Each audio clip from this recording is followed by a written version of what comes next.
Alright, y'all. I've totally lost my voice. You're gonna have to bear with me here. This is Saturday. I'm not stopping my dairy until Monday, so forgive me here as well. Alright, let's hit the road. We're gonna be talking about metabolic reset with the ketogenic diet. And let me preface this conversation with, wow, my voice is terrible. This is for me specifically, but I've noticed a couple patterns and trends. So maybe you can take the information that I've learned and apply it to your own self in a similar manner. So first, a couple ground rules. I'm a male, I'm a natural bodybuilder. With that said, my metabolism is gonna be a little bit higher because I am a bodybuilder. I've got more muscle mass than the average human would. So that's gonna have a resulting increase in my metabolism. And this is assuming my maintenance caloric intake is between about 2,500 and 3,000 calories a day, with my current training, just to kind of maintain my weight, maintain my body fat percentage. So in a deficit, as if I was in like a contest prep, I took what I learned from my last contest prep following a ketogenic protocol, which was about a 4-month-long prep. And I took my calories from about 3,000 at their highest to down to around 1,500 at their lowest. So pretty substantial decrease in calories. Now, whenever you drop your calories like that, and you're in such a deficit, your metabolism is going to slow down because your body's almost like in the survival mode state of being. Like it wants to make the most use of the calories you're taking in, not let any go to waste, so your metabolism slows down. Now, to reset that metabolism and not have a negative rebound is what they call it, you want to make sure that you kind of follow a pretty conservative protocol. You don't want to just end the deficit and then eat a whole bunch of food, because your body's gonna be primed for putting on that fat, because it's like a sponge. It wants to, when you're in such a deficit and then you start reintroducing food back in, your body's gonna want to take that, soak it up, and use it or store it for later, because it's not convinced that you're gonna be having more calories coming in. So you have to be kind of conservative in your increase. That's why like the reverse dieting is important. So a simple formula, again, I'm gonna go into much greater detail with all these concepts later. This is a very high level view. But if I was in a contest prep for 4 months in a deficit, I'm gonna take that 4 and multiply it by about 2.5. That's gonna equal 10 months. So it's gonna take my reverse diet about 10 months to get back to my maintenance calories of where I started at around the 3,000 mark. Since my metabolism has slowed down, I wanna be pretty conservative with the rate at which I increase those calories. So I'm only multiplying it by a factor of about 10%. That's going to be the 1,500 calories, which is what I was at the depth of the deficit, times 10% equals 150 calories. So we're going to add about 150 calories a month, and you can break that up by the week, add some each week until you get to about 150 calorie increase for the month. So on a graph, that's going to look something like this. You're starting at about 1,500 calories, adding 150 each month. Of course, nothing in nutrition is linear. There's always kind of, ups and downs, but based off of the months, based off the caloric intake, that's what you're gonna be looking like there. And ideally, with this, you would experience minimal fat gain, and your body would eventually reset the metabolism back to where you were at prior to the contest prep.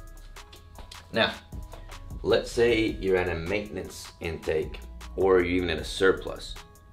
You're trying to increase your metabolism even further, so that the next time you do a contest prep, you've got a higher starting point, a higher baseline.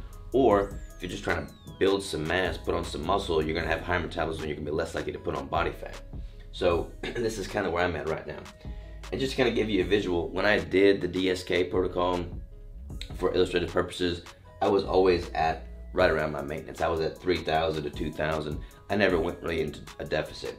So I'll just use that kind of for illustration, but you could just almost remove this entirely and just say that your maintenance is at X and then use that as the variable. So we'll just say that I was at that 3 month, because I did the DSK thing for 90 days. And again, the actual DSK course is for like a contest prep or just losing body fat, but I did not do it for that because I was just trying to illustrate the point. So I did that for 90 days, so 3 months. 3 times 2, we can do times 2 instead of 2.5, because it's gonna be a little bit faster period because I'm not at such a deficit. It's gonna give me 6 months. So I take my maintenance, which is right around the 2,500 to 3,000 caloric intake mark, and I multiply that by 20%. I can be a little bit more aggressive with the increase percentage because my metabolism hasn't slowed down, because I'm not at a deficit. I'm at the maintenance, so I'm at a pretty healthy intake. So That would be 2,500 times 20% equals 500 calorie surplus a month. So again, we're gonna add 500 calories each month. Or, and I've got all this graphed out. Let me just show you that real quick.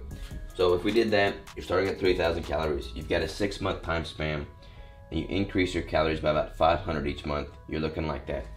The alternative to that is kind of what I'm doing now, which is this super hypercaloric calorie surplus, which is, you know, basically I'm taking like a 3-month aggressive approach. I've got my maintenance calories, so 2,500 to 3,000 times 100%. So I'm basically doubling it. So that equals 2,500 plus 2,500, so 5,000 calories, and I just added another 1,000 just to be crazy. So that's why I'm taking in 6,000 calories right now. And basically, this is what that looks like graphed out. You've got the more conservative approach, doing it over 6 or 7 months, adding 500 calories each month, or you basically just double your maintenance, and then you just continue that doubling effect, or you don't add more each month, but you have that as a baseline. So I've stayed at 6,000 calories as the baseline, haven't increased from that. And basically what this is designed to do, 2 different protocols, but it's designed to reset at about 1,000 calories higher my maintenance, my baseline.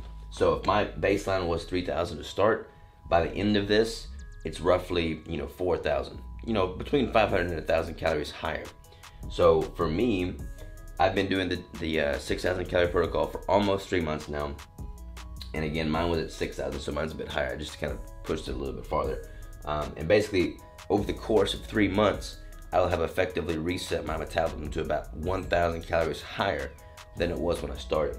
You could accomplish the same thing by doing it over the longer period with those smaller increases, month after month after month. And there's kind of pros and cons to each. When you do the more conservative approach, you're less likely to put on body fat, month after month after month as you go, because your body's kind of adapting with it as you go.